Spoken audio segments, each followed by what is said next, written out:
یہ کیا وجہ کیا ہے اس کی بنیادی؟ جی تھینک یو جی فار دس اپرچونیٹی. دیکھیں جی بنیادی وجہ سمجھنے کی ضرورت یہ ہے کہ دو بنیادی چیزیں ہیں جو دوائیوں کے متعلق کمپیئر ٹو دوسری جو دوسرے آئٹمس مارکیٹ میں آپ خریدنے جاتے ہیں وہ آئی تھنک انڈرسٹینڈ کرنی چاہیے اور عام آدمی انڈرسٹینڈ کرتا بھی ہے. جب آپ دوائی لینے جاتے ہیں تو آپ وہی دوائی لیں گے جو آپ کو ڈاکٹر نے یا آپ کو جس بیماری کے لیے چاہیے. فار ایگزامپل اگر آپ کو پیٹ درد کی دوائی چاہیے تو آپ بخار کی دوائی نہیں لیں گے. اگر آپ کو بخار کی دوائی چاہیے تو آپ خدا نخواستہ کوئی کینسر کی دوائی کھانا شروع کر دیں گے. اگر آپ کو کینسر کی دوائی چاہیے تو آپ ہارٹ کی میڈیسن نہیں لیں گے. یعنی کہ یہ کوئی برگر نہیں ہے کہ مجھے نہیں ملے گا مارکیٹ سے تو میں سینڈوچ جا کے کھا لوں فار ایگزامپل. ٹھیک ہے. اب جب یہ صورتحال ہوتی ہے اور مارکیٹ میں شارٹیج نمبر 2 وجہ سمجھنی چاہیے کہ شارٹیج ہوتی کیوں ہے.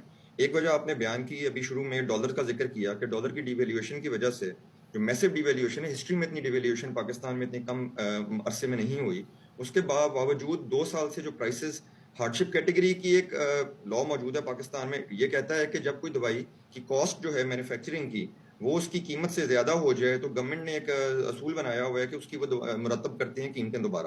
وہ 2 سال سے 262 ادویات کی قیمتیں پینڈنگ پڑی ہوئی ہیں. گورنمنٹ نے ڈریپ نے جو ڈرگ ریگولیٹری اتھارٹی ہے ہماری انہوں نے اپروول دے دیا ہوا لا کے مطابق قانون کے مطابق لیکن گورنمنٹ نے ابھی تک اس کا اپروول نہیں دیا جس کی وجہ سے وہ دوائیوں کی. لیکن اس کی ریزن یہ بتائی گئی جاتی ہے جی کہ عام آدمی پہ غریب آدمی پہ بوجھ پڑے گا. اب غریب آدمی پہ بوجھ اس بات پہ زیادہ پڑ رہا ہے جو شارٹیج نہ ہونے کی وجہ سے خدا نہ خواستہ اس کو جعلی ادویات کھانی پڑ رہی ہیں یا اس کو بلیک میں خریدنی پڑ رہی ہیں یا اس پہ بوجھ تب پڑے گا کہ ایک 300 کی چیز اس کو 400 میں میسر ہو جائے اور ایٹ لیسٹ مارکیٹ میں کوالٹی ادویات ریگولر میسر ہو. میں آپ کو 3 ایگزامپل آپ کی اجازت سے دوں گا. ایک دوائی ہے فار ایگزامپل ہیپرین. یہ یوز ہوتا ہے 5 ml سولوشن بلڈ کی ٹریٹمنٹ میں اوپن ہارٹ سرجری میں یوز ہوتا ہے. اس کی قیمت جو ریکویسٹ کی گئی اور ایز پر لا ملنی چاہیے وہ 1344 روپے ہے. اس کے بدلے میں مارکیٹ میں 3 سے 4 ہزار روپے میں بلیک بھی ہو رہی ہے اسمگل ہو کے بھی بک رہی ہے کیونکہ شارٹیج ہے. اور نمبر 2 ریگولر اس کی سپلائی اویلیبل نہیں ہے جس کی وجہ سے امپورٹیڈ اور اسمگلڈ آ رہی ہیں اور وہ ڈبل قیمت پہ بک رہی ہیں. ایک اور ایگزامپل میں آپ کو دوں گا. ریٹالین دوائی ہے 30 گولیوں کی ڈبی ہے. یہ ہائپر ایکٹیویٹی ADHD جسے کہتے ہیں اس میں استعمال ہوتی ہے. اس کی قیمت جو مقرر کرنی چاہیے after the hard ship approval 570 روپے ہونی چاہیے 30 گولیوں کا پیکٹ. وہ مارکیٹ میں 4500 روپے تک کی مل رہی ہے. اور یہ آپ آن لائن جا کے چیک کر سکتے ہیں. آن لائن فارمیسیز بیچ رہی ہیں. لمیٹڈ کوانٹٹی ہے کیونکہ اسمگلڈ ہے انلیگل ہے بٹ ظاہر بات ہے پیشنٹ کو ضرورت ہوتی ہے. یہ جو جعلی ادویات ہیں ان کی کیوں اسپیس بن جاتی ہے؟ یہ پھر یہ مافیا سرگرم ہو جاتا ہے. ان کو ریگولیٹ کرنا ان کو روکنا یہ پھر کیا ڈریپ کی ذمہ داری نہیں بنتی ہے؟ بیکاز ریگولیٹری اتھارٹی یہ دیکھیں یہ ڈرائیو کی ذمہ داری بھی بنتی ہے یہ FIA کی ذمہ داری بھی بنتی ہے یہ قانون کے مطابق صوبائی جو ہیلتھ منسٹریز ہیں ان کی ذمہ داری بھی بنتی ہے. اور میری نظر میں ان میں سے کافی ادارے انکلوڈنگ ڈرائیو اور صوبائی حکومتیں اچھا کام کرتی ہیں. لیکن جس طرح میں نے پہلے کہا جی کہ سمجھنے والی چیز یہ ہے کہ دوائی ایک ایسی چیز ہے کہ پیشنٹ نے کھانی ہی کھانی ہے جب اس کو ضرورت ہے. خدا نہ خواستہ اس کو مہنگی ملے گی. خدا نہ خواستہ جس طرح آپ نے خود کا پیشنٹ کو کیسے پتا ہے کہ یہ جعلی دوائی ہے یا اصلی دوائی ہے.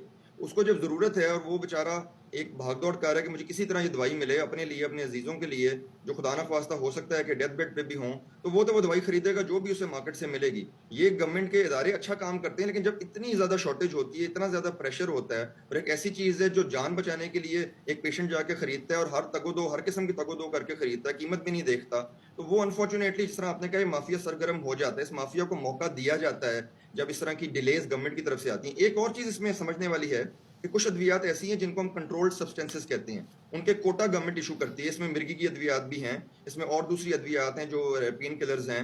وہ صرف اور صرف تب بنائی جا سکتی ہیں جب گورنمنٹ اور ڈریپ اس میں لائسنس ایشو کرتی ہے امپورٹ کا ان مٹیریل کا. اس کے بغیر وہ مٹیریل امپورٹ نہیں کیے جا سکتے بیکاز ان کی قسم ڈفرنٹ ہے. ان کا مس یوز کا بھی چانس ہوتا ہے.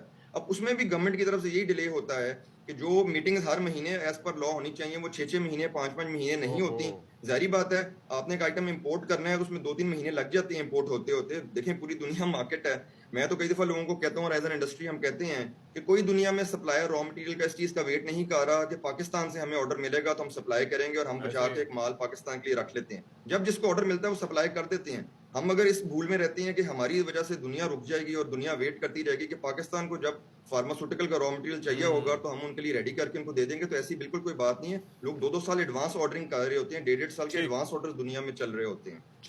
چلیں تھینک یو سو مچ. مصباح الرحمان صاحب ہمارے ساتھ موجود تھے اور بات یہ ہے کہ یہ بڑا اٹس ویری کنسرننگ یہ بڑا پریشان کن بات ہے کہ ادویات جو ہے نہ ہونا پلس اس کے اندر اتنی ہرڈلز ہونا. اور ظاہر ہے دنیا تو چل رہی ہے وہ ہمارے انتظار میں نہیں بیٹھی تو ویل ہیو ٹو اور تھنک. اس سے زیادہ کنسرن یہ کہ جعلی ادویات لوگوں تک پہنچ رہی ہیں. وقفہ لیتے ہیں جی. بریک لیتے ہیں.